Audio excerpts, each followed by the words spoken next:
Pasar minyak sawit Asia terus bertransformasi menuju minyak sawit berkelanjutan Sustainable Palm Oil. Panggilan hijau dari pasar tujuan ekspor ini ikut memacu perbaikan tata kelola dan praktek sawit Indonesia sebagai produsen minyak sawit terbesar dunia.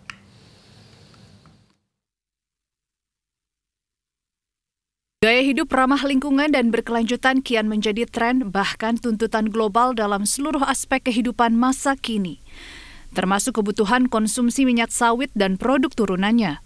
Hal ini memaksa produsen minyak sawit Indonesia mengikuti standar berkelanjutan dari hulu hingga hilir.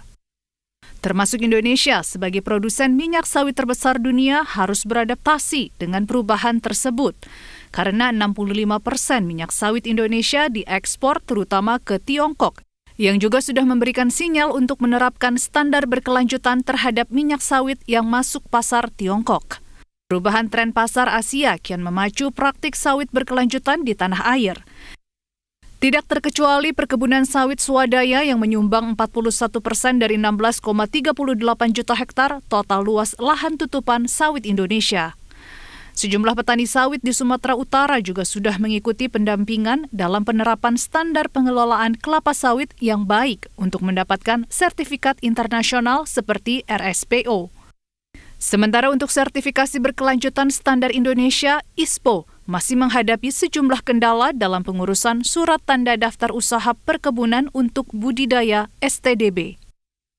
Dalam hal ini, kami banyak mengetahui manfaat daripada pendampingan asosiasi tersebut kepada petani swadaya, di mana kami selama ini petani yang manual, sekarang sudah mengetahui bagaimana standar yang ditetapkan oleh organisasi internasional, cara merawat kelapa sawit, cara menanam bibit kelapa sawit yang baik, sehingga dengan adanya sekolah lapang kami sangat beruntung dan mendapat ilmu, Pak.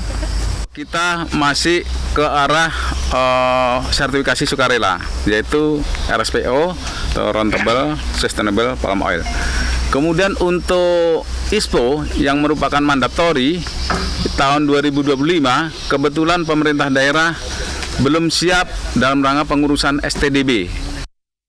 Sementara Kepala Sekretariat Forum Petani Sawit Berkelanjutan Indonesia, Fortasbi, Rukayah Rafiq menyatakan panggilan hijau dari pasar Tiongkok akan memacu petani sawit swadaya untuk meningkatkan tata kelola dan praktik sawit berkelanjutan. Namun pemenuhan standar itu masih membutuhkan waktu dan proses yang panjang serta dukungan seluruh pemangku kepentingan sawit. Jadi kolaborasi itu penting.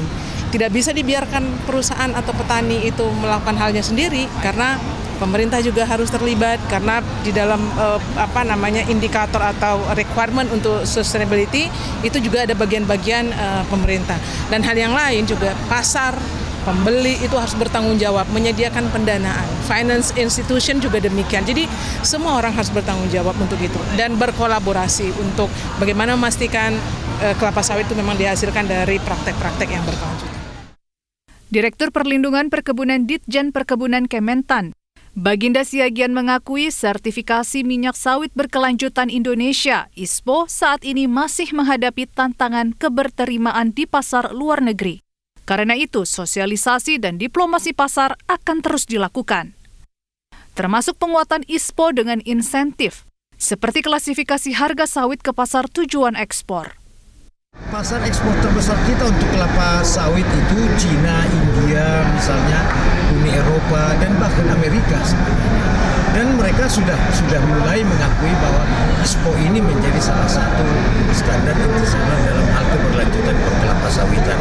Dan inilah yang akan kita coba sosialisasikan lebih masif lagi supaya dunia internasional terkait dengan perkelapa sawitan ini, bahwa ISPO adalah salah satu yang bisa diacu sebagai standar keberlanjutan dalam kelapa sawitan. Hingga akhir tahun 2022, sertifikasi ISPO untuk perkebunan rakyat baru mencapai 1-2% dari 7,6 juta hektar lahan sawit rakyat. Kementerian Pertanian bersama para pihak terus berjibaku agar sertifikasi wajib ini bisa menjangkau seluruh petani sawit swadaya pada tahun 2025. Tim Liputan Media Group Network.